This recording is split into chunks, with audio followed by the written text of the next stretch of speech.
Hey, my name is Steven from Campus Ink. Today I'm going to be showing you the printing process starting from making screens. Now, what is a screen in screen printing? This screen right here is no different than your port screen at home, and it's actually going to allow ink to go through it on the shirt after we put a stencil over it and burn it, as we're going to do in the darkroom here.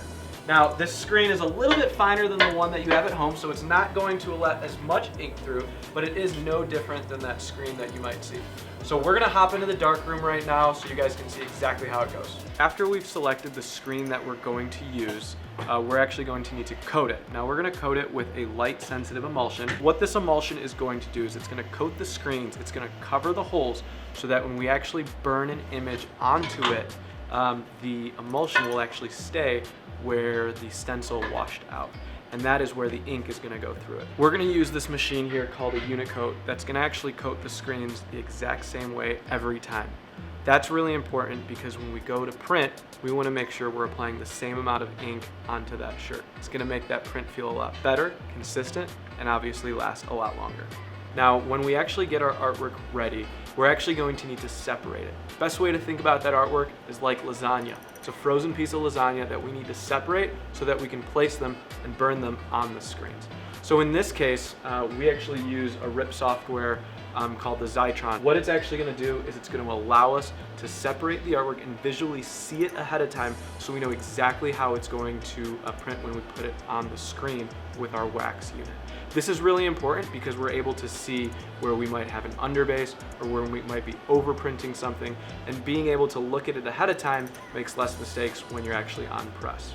Now, what's in front of me right now is a wax jet printer. And what we're actually going to do is we're going to take the stencil from that screen and print it onto this actual screen printing screen using wax.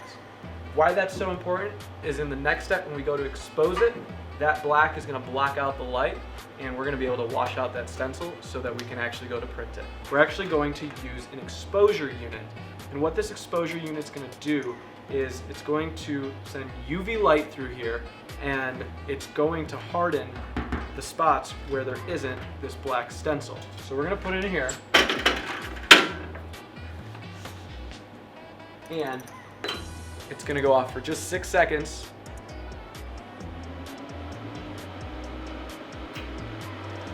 And we're all done. So after we've exposed the screen, we're going to want to put it into a dunk tank or get it wet so we can really loosen up the pieces that we're going to wash away. In this case, I just took the design that I had and I dunked it in here.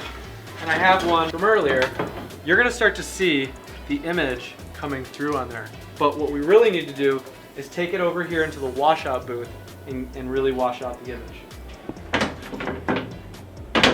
So either using a power washer or just a garden hose, you're actually just going to rinse the screen and you're going to see that the image is going to come out. Here we go.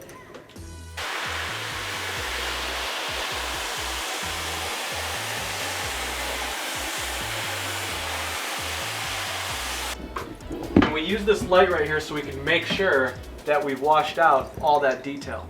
Now there's some really fine detail in there that we still haven't gotten, so we're going to power wash it and see how it comes out.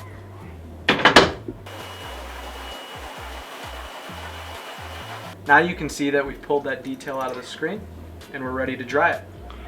So as we talked about earlier, now the ink is going to be able to go through the spots where that emulsion washed away.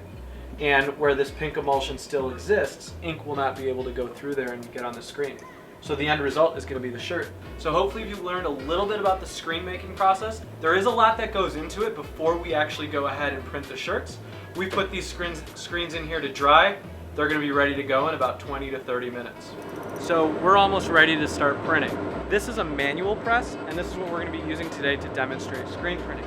Now, each screen is going to hold a different ink color. So if your design has 2 colors in it, it's going to use 2 different screens. What I'm going to do is I'm going to load the shirt directly on here. So I've loaded the shirt on. We've got the stencil that we can see right there. We've got our ink. So we're going to take what's called a squeegee and we're going to put a little bit of ink down and just pull it right through there. That ink is going to go right through that screen and onto the shirt. Once we're done printing our design, we're going to take that and we're going to put it through a dryer. Now this dryer gets to 330 degrees and it's inside the chamber for almost 20 to 30 seconds.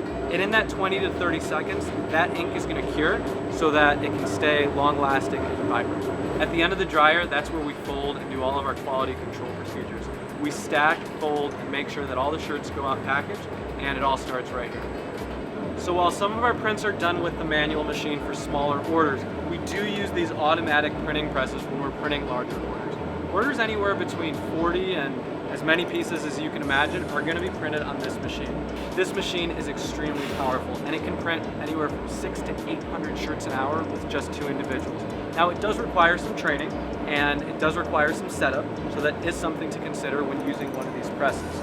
Every single one of our screen printers is trained on these so they can tune it to make their print perfect every single time.